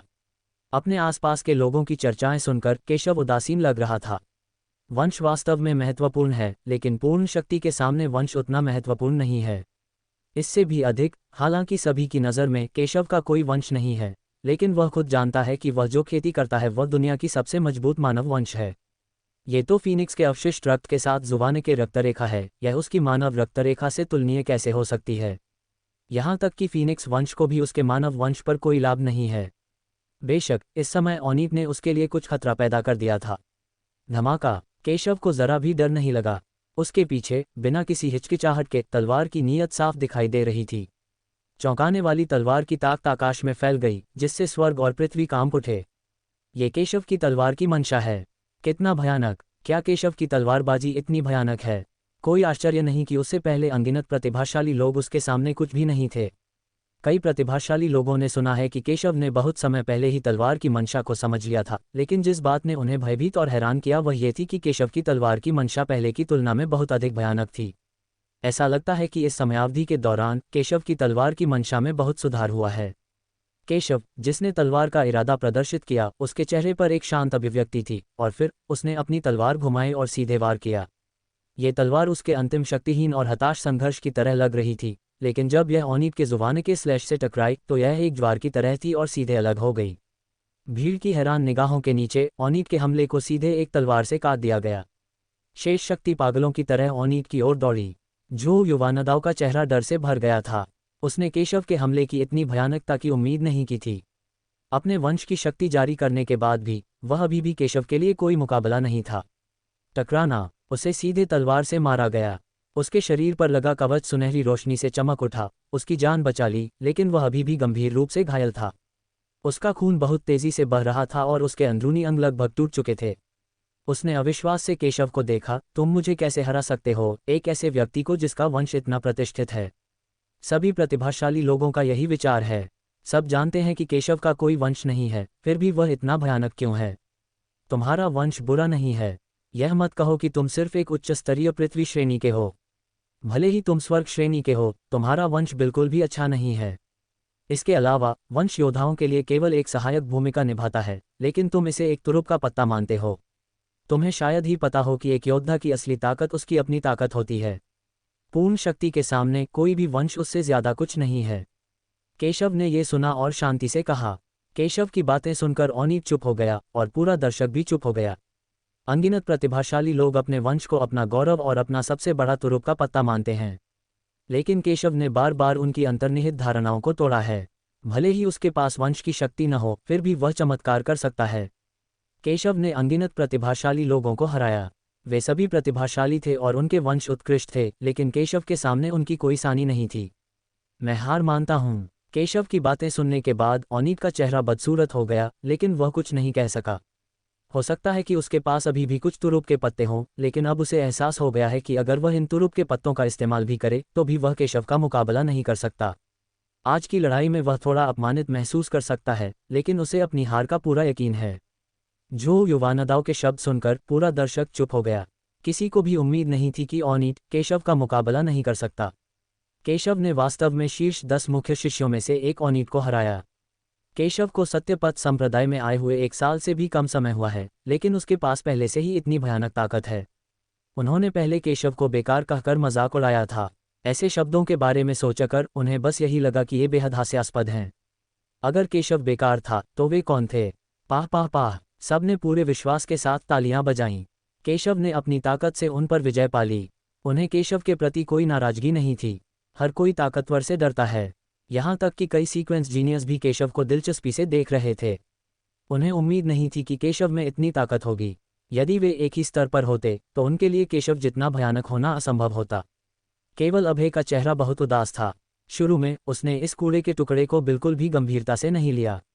हालांकि इस कूड़े के टुकड़े ने बार बार अपनी भयानक शक्ति का प्रदर्शन किया, सबका ध्यान अपनी ओर खींचा और त्यानशुवान संप्रदाय का सबसे बड़ा ध्यान केंद्र बन गया। उसने यह उम्मीद नहीं की थी कि उसे सचमुच इस आदमी के साथ जीवन मरण की लड़ाई लड़नी पड़ेगी।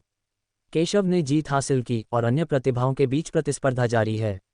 जो लोग कोर जीनियस बन सकते हैं वे सभी बहुत शक्तिशाली हैं। विरुपम का प्रतिद्वंद्वी एक कोर जीनियस है जो उससे उच्च स्तर पर है, लेकिन विरुपम अपनी विरासत के कारण अपने प्रतिद्वंद्वी से कमतर नहीं है। केशव ने यह भी देखा कि काव्या भी इस समय अपनी प्रतिद्वंद्वी से लड़ रही थी और अपनी प्रतिद्वंद्वी के बराबर थी।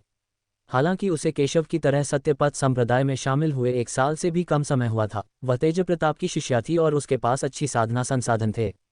इसके अलावा उसने जीवलोक पर्वत गुप्त क्षेत्र में कई खजाने प्राप्त किए थे और अपनी प्रतिद्वंद्वी को अपने बराबर पर दबाने में सक्षम थी। जोया का प्रतिद्वंद्वी शीर्ष 10 मुख्य शिष्यों में से एक प्रतिभाशाली व्यक्ति है जिसका नाम मालिक है, जो काफी शक्तिशाली है। हालांकि जोया काफी मजबूत है, फिर भी वह मालिक द्वारा दबा दी गई है। जूनियर सिस्टर जोया, आप अभी मेरी प्रतिद्वंद्वी नहीं हैं। मैं आपको हार स्वीकार करने की सलाह देती हूँ, मालिक ने जोया को देखते हुए अपनी चाल चलते हुए कहा। हालांकि वह जानता था कि जोया की पहचान साधारण नहीं थी, यह एक ऐसा संप्रदाय था जो ताकत पर निर्भर था। उसने जोया की पहचान के कारण उसे नहीं छोड़ा। वह सीक्वेंस प्रोडिजी के लिए प्रतिस्पर्धा करना चाहता था। यद्यपि वह परमेश्वर का पुत्र नहीं बन सकता, फिर भी वह इस क्रम में एक प्रतिभाशाली व्यक्ति बनने के लिए दृढ़ है। जोया का चेहरा गंभीर लग रहा था। उसके शरीर में एक सील थी जिसने उसकी ज्यादातर ताकत को रोक रखा था, वरना मालिक कभी उसका प्रतिद्वंद्वी नहीं होता। लेकिन वह हार नहीं मानना चाहती थी। माफ करना वरिष्ठ भाई क्यानयुवान, मैं हार स्वीकार नहीं करना चाहता, जोया ने ठंडे, गंभीर और दृढ़ स्वर में कहा। अगले ही क्षण उसके शरीर से एक भयंकर ठंडक फूट पड़ी जो आकाश और पृथ्वी पर फैल गई और संपूर्ण विश्व ठंडा हो गया। क्या चल रहा है? वह क्या है? ये तरीका क्या है? वरिष्ठ बहन जोया। अनगिनत प्रतिभाशाली लोग इस दृश्य को देखकर दंग और कुछ हद तक हैरान रह गए। उन्होंने शुरू में जोया को मालिक द्वारा दबा हुआ देखा था और सोचा था कि जोया अंत में जरूर हार जाएगी, लेकिन उन्हें उम्मीद नहीं थी कि जोया के पास वास्तव में एक और चाल छिपी होगी। इसके अलावा उन्होंने ये भी पाया कि हालांकि जोया की ताकत और भी भयानक हो गई थी, उसका पूरा शरीर अब हल्की बर्फ की परत से ढका हुआ था जिससे बर्फ की धुंध निकल रही थी, जो आश्चर्यजनक था। उसका चेहरा थोड़ा बदसूरत लग रहा था, मानो उसे बहुत दर्द हो रहा हो। जन्मजात ठंडा शरीर। जोया की मुहर वास्तव में एक जन्मजात ठंडा शरीर है। मैं समझ गया। जब केशव ने ये देखा तो वह थोड़ा आश्चर्यचकित हुआ और कुछ हद तक अप्रत्याशित भी। उन्होंने यह उम्मीद नहीं की थी कि जोया के शरीर में जन्मजात ठंडा शरीर सील था। विशेष शारीरिक बनावट वाले लोग ईश्वर के कृपापात्र होते हैं। उनमें विशेष गुण होते हैं और वे साधारण रक्त वालों की तुलना में तेजी से साधना कर सकते हैं। जोया वर्तमान में अपने जन्मजात ठंडे शरीर की शक्ति प्रदर्शित कर रही है। केशव ने जोया को देखा और पाया कि उसने अभी तक अपने जन्मजात ठंडे शरीर की शक्ति पर पूरी तरह से काबू नहीं पाया था। पिछली मुहर शायद उसे अपने जन्मजात ठंडे शरीर का इस्तेमाल करके प्रतिक्रिया करने से रोकने के लिए थी। केवल जब जोया अपने जन्मजात ठंडे शरीर को पूरी तरह से नियंत्रित करती है तभी उसके शरीर में सीलन हट सकती है। लेकिन इसके अलावा जोया भी सील को छोड़ सकती है और अपने जन्मजात ठंडे शरीर की शक्ति को पूरी तरह से मुक्त कर सकती है। लेकिन जन्मजात सर्दी के प्रकोप से होने वाली पीड़ा भी सहनी पड़ती है। मुझे उम्मीद नहीं थी कि जोया अपने प्रतिद्वंद्वी को हराने के लिए अपने जन्मजात ठंडे शरीर के दर्द और शक्ति को सहन कर सकती है। अच्छा नहीं है। जोरावर ने ये देखकर थोड़ा भौहें चढ़ाईं। उसे उम्मीद नहीं थी कि उसकी बेटी सचमुच सील खोल देगी। दरअसल उसके शरीर की सील उसने खुद ही लगाई थी। हालांकि जोया का शरीर जन्मजात ठंडा था, लेकिन इससे उसकी बेटी को बहुत तकलीफ हुई। हालांकि वह सत्यपथ संप्रदाय का नेता था, लेकिन उसके पास अपनी बेटी के जन्मजात ठंडे शरीर को पूरी तरह से नियंत्रित करने का कोई तरीका नहीं था। इसलिए वह अपनी बेटी के लिए जन्मजात ठंडे शरीर को सील कर सकता था और अपनी बेटी की ताकत बढ़ने का इंतजार कर सकता था ताकि सील हटने से पहले वह जन्मजात ठंडे शरीर को नियंत्रित कर सके। लेकिन उसने कभी यह उम्मीद नहीं की थी कि उसकी बेटी अपने प्रतिद्वंद्वी को हराने के लिए अपने जन्मजात ठंडे शरीर को बाहर निकाल देगी। मुझे पता होना चाहिए था कि जोया को इस संप्रदाय प्रतियोगिता में भाग नहीं लेने देना चाहिए। भाई कियानयुवान, अब मैं शायद तुम्हें पूरी तरह से नियंत्रित न कर पाऊं। अगर तुम अभी हार मान लो तो तुम्हारे पास अभी भी एक मौका हो सकता है, वरना तुम गंभीर रूप से घायल हो जाओगे। जोया ने मालिक को देखा और कहा कि हालांकि मालिक मजबूत था, फिर भी वह उसके लिए कोई मुकाबला नहीं था। वह मालिक को गंभीर नुकसान नहीं पहुंचाना चाहती थी। जब मालिक ने ये सुना तो उसका चेहरा थोड़ा ठंडा पड़ गया। उसने साफ तौर पर देखा कि जोया उस समय अजीब व्यवहार कर रही थी, लेकिन एक पल झिझकने के बाद उसने आखिरकार लड़ने का फैसला किया। मुझे खेद है, प्रतियोगिता जीतना मेरी भी अपेक्षा है। हालांकि वह जोया की स्थिति नहीं जानता था, फिर भी वह जीतना चाहता था। आखिरकार इस समय कोई भी हार मानने को तैयार नहीं है। जब जोया ने ये सुना तो उसका चेहरा थोड़ा काला पड़ गया। मालिक हार मानने को तैयार नहीं थी, इसलिए उसके पास मालिक को हराने के अलावा कोई विकल्प नहीं था। बूम! जोया के पूरे शरीर में ठंडक तुरंत फूट पड़ी, एक विशाल बाढ़ की तरह बह निकली, जिससे पूरी दुनिया तुरंत जम गई, यहाँ तक कि शून्य भी जम गया। इससे एक भयानक शक्ति निकलती है जो बहुत शक्तिशाली और चौंकाने वाली होती है। कई बुजुर्ग हैरान थे, हालांकि उनमें से कुछ जोया की पहचान जानते थे। जोया की ताकत पहले कभी इतनी प्रबल नहीं रही थी। उन्हें उम्मीद नहीं थी कि आज वह इतनी प्रबल ताकत के साथ फूट पड़ेगी। जोया की प्रतिभा कितनी भयानक है। वरिष्ठ बहन जोया बहुत मजबूत हैं। कई प्रतिभाशाली लोगों ने जोया का उत्साहवर्धन किया। उन्हें उम्मीद नहीं थी कि जोया में इतनी ताकत होगी।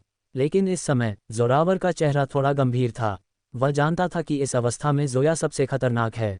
अगर वह सावधान नहीं रहा तो उस पर पलटवार हो सकता है। उसे जल्द से जल्द मालिक को हराना होगा। मालिक पीछे नहीं हटा, उसके भी अपने तरीके थे। उसने और भी जोरदार तरीके से हमला किया और सीधा हमला किया। जोया का चेहरा बर्फ की तरह ठंडा था और फिर उसने सीधा हमला किया। अनगिनत बर्फीली हवा तलवार की किरणों में बदल गई और इतनी तेज निकली कि पूरा आसमान जोया के हमलों से भर गया। यदि वह कोई साधारण व्यक्ति होता तो वह प्रतिद्वंद्वी नहीं हो सकता था, लेकिन मालिक कोई साधारण इंसान तो था नहीं, इसलिए स्वाभाविक रूप से वह आसानी से हार नहीं मानता था। उसने तुरंत अपना खून बहाया और एक भयंकर हमला बोल दिया। आसमान हमलों से भर गया और वह जोया के बराबर था। जोया का चेहरा थोड़ा गंभीर था। उसने उम्मीद नहीं की थी कि मालिक की ताकत उसकी कल्पना से भी ज्यादा होगी। वह थोड़ी हिचकिचा रही थी, लेकिन अगले ही पल उसने अंतिम निर्णय ले लिया और बिना किसी हिचकिचाहट के अपने जन्मजात ठंडे शरीर की शक्ति को उन्मुक्त करने के लिए अपनी पूरी ताकत लगा दी। जोया एक बर्फ रानी में बदल गई है, एक भावहीन चेहरे के साथ, जैसे कि उसने अपना दिमाग खो दिया है। गड़गड़ाहट! अगले ही पल अनगिनत बर्फ और बर्फीले तूफान पागलों की तरह मालिक की ओर दौड़ पड़े। हालांकि मालिक काफी शक्तिशाली था, लेकिन उस समय वह जोया के सामने कुछ भी नहीं था। उसे लगातार दबाया जा रहा था और उसके हमले पल भर में ही नष्ट हो गए। मालिक ने खुद को बचाने के लिए जल्दी से अनगिनत ढालें बाहर निकाल दीं, लेकिन एक ही पल में ये ढालें टूट गईं। अच्छा नहीं है। जब मालिक ने ये दृश्य देखा तो उसका चेहरा काफी बदल गया। उसे चिंता हुई कि जोया नियंत्रण खो देगा और मालिक को मार देगा। सौभाग्य से जैसे ही ये हमले मालिक तक पहुंचने वाले थे, जोया ने अंततः हमले को रोक दिया। मैं हार मानता हूँ, मैं हार मानता हूँ। मालिक पसीने से तरबतर था। उसे उम्मीद नहीं थी कि जोया इतनी भयानक होगी। हालांकि जोया पहले एक मुख्य शिष्या थी, लेकिन उसकी ताकत बहुत ज्यादा नहीं थी। इसलिए मालिक और अन्य लोगों ने जोया को गंभीरता से नहीं लिया। लेकिन उन्हें उम्मीद नहीं थी कि आज जोया इतनी भयानक ताकत के साथ फूट पड़ेगी। वह बिल्कुल भी प्रतिस्पर्धा नहीं कर सकता। मालिक ने हार स्वीकार कर ली। मालिक की हार सुनकर जोया मुस्कुराए। उसकी मुस्कान इतनी मनमोहक थी कि कई लोग उससे अपनी नजरें नहीं हटा पाए। लेकिन अगले ही पल जोया का शरीर नियंत्रण से बाहर हो गया और वह सीधे हवा से नीचे गिर गई। बेटी! जोया की उपस्थिति देखकर जोरावर उड़ गया और जोया को पकड़ लिया। आध्यात्मिक ऊर्जा बाहर आ गई, लेकिन उसका चेहरा अचानक थोड़ा बदसूरत हो गया। इस समय जोया अपने जन्मजात ठंडे शरीर के आघात से पीड़ित थी। उसका नाजुक चेहरा दर्द से भर गया था और उसका गुलाबी रंग बेहद पीला पड़ गया था। क्या चल रहा है? क्या सीनियर सिस्टर जोया को कुछ हुआ है? ये दृश्य देखकर कई लोग हैरान रह गए। क्या जोया जीत नहीं गया? ऐसा कैसे हो सकता है? भाई केशव, सीनियर सिस्टर जोया के साथ क्या हो रहा है? अमन और रीना भी थोड़े उत्सुक थे और उन्होंने केशव से पूछा। केशव की वजह से उनके जोया के साथ अच्छे संबंध हैं, इसलिए स्वाभाविक रूप से वे नहीं चाहते कि जोया मुसीबत में पड़े। केशव ने हल्की सी भौहें चढ़ाईं। वह जानता था कि शायद ये जोया के जन्मजात ठंडे शरीर की प्रतिक्रिया के कारण था। कई बुजुर्ग भी मंच पर इकट्ठा हुए और जोरावर को देखने लगे। मालिक, कुछ नहीं होगा? उन्होंने कुछ चिंता के साथ जोरावर से पूछा। जोरावर का चेहरा गंभीर लग रहा था। जिस बात की उसे सबसे ज्यादा चिंता थी वही हुई। मालिक से निपटने के लिए जोया ने अपने जन्मजात ठंडे शरीर की शक्ति का इस्तेमाल किया। हालांकि उसने मालिक को हरा दिया, लेकिन उस पर पलटवार भी हुआ। हालांकि वह सत्यपथ संप्रदाय का नेता है, वह नहीं जानता कि इस समय क्या करना है। मास्टर, क्या आप जोया को ठीक करने में मदद करने के लिए अग्नि प्रदत्त अमृत का उपयोग कर सकते हैं? एक बुजुर्ग ने कहा कि इस समय जोया के शरीर में बहुत अधिक ठंडक थी और शायद यही एकमात्र रास्ता था। जोया के शरीर में बहुत ज्यादा ठंडी ऊर्जा है। इसे खत्म करने के लिए उसे कम से कम 5वीं श्रेणी के अमृत की जरूरत है। सत्यपथ संप्रदाय के पास ऐसा कोई अमृत नहीं है। एक बुजुर्ग ने यह सुना और अपना सिर हिलाते हुए कहा, तो फिर अग्नि गुणों वाले बुजुर्गों को इकट्ठा करें और मिस जोया में आध्यात्मिक ऊर्जा डालें। तुम अज्ञानी हो। तुम्हें पता होना चाहिए कि एक योद्धा की आध्यात्मिक ऊर्जा उसकी अपनी आभा लेकर चलती है और उसे दूसरों के साथ एकीकृत नहीं किया जा सकता। हमारी आध्यात्मिक ऊर्जा उसके शरीर में प्रवेश करके उसे केवल नुकसान ही पहुंचा सकती है। ये काम नहीं करेगा और वह भी काम नहीं करेगा। क्या मैं उसे मरते हुए देखने के अलावा कुछ नहीं कर सकता? जोरावर का चेहरा थोड़ा बदसूरत लग रहा था। उसकी सिर्फ एक बेटी थी और वह उसे बचपन से ही प्यार करता था, लेकिन उसने कभी नहीं सोचा था कि जोया के साथ ऐसा कुछ होगा। स्वाभाविक रूप से वह नहीं चाहता था कि जोया को कुछ हो। मास्टर, मेरे पास एक समाधान है।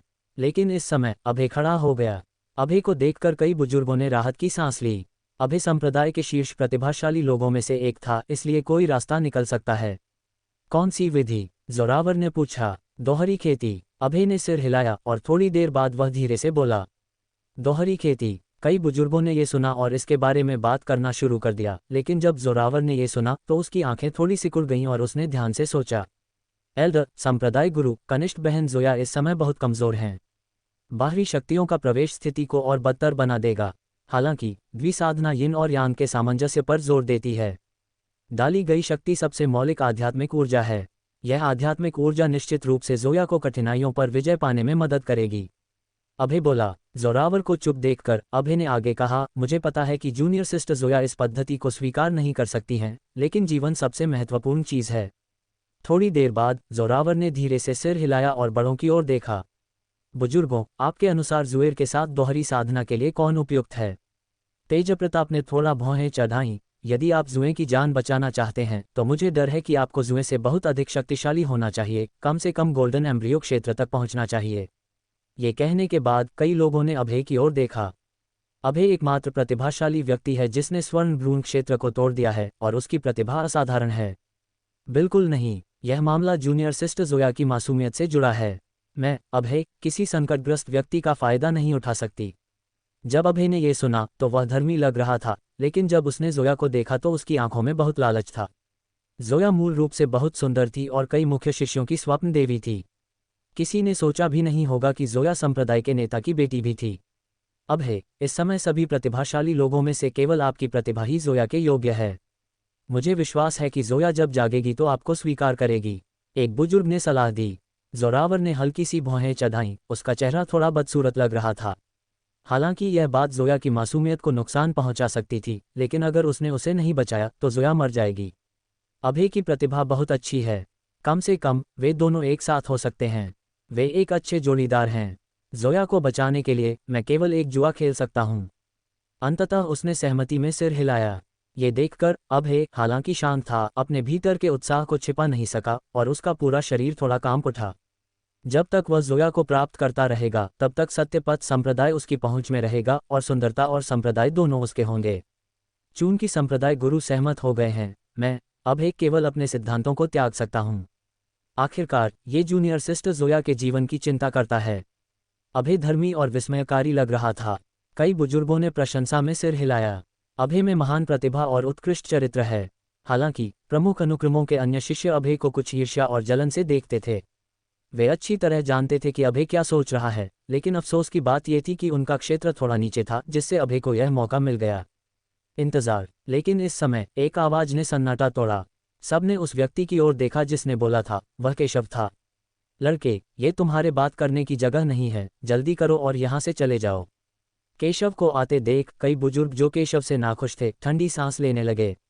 तुम सब इतने बूढ़े हो, फिर भी एक शिष्य ने तुम्हें धोखा दिया। क्या तुम्हें शर्म नहीं आती?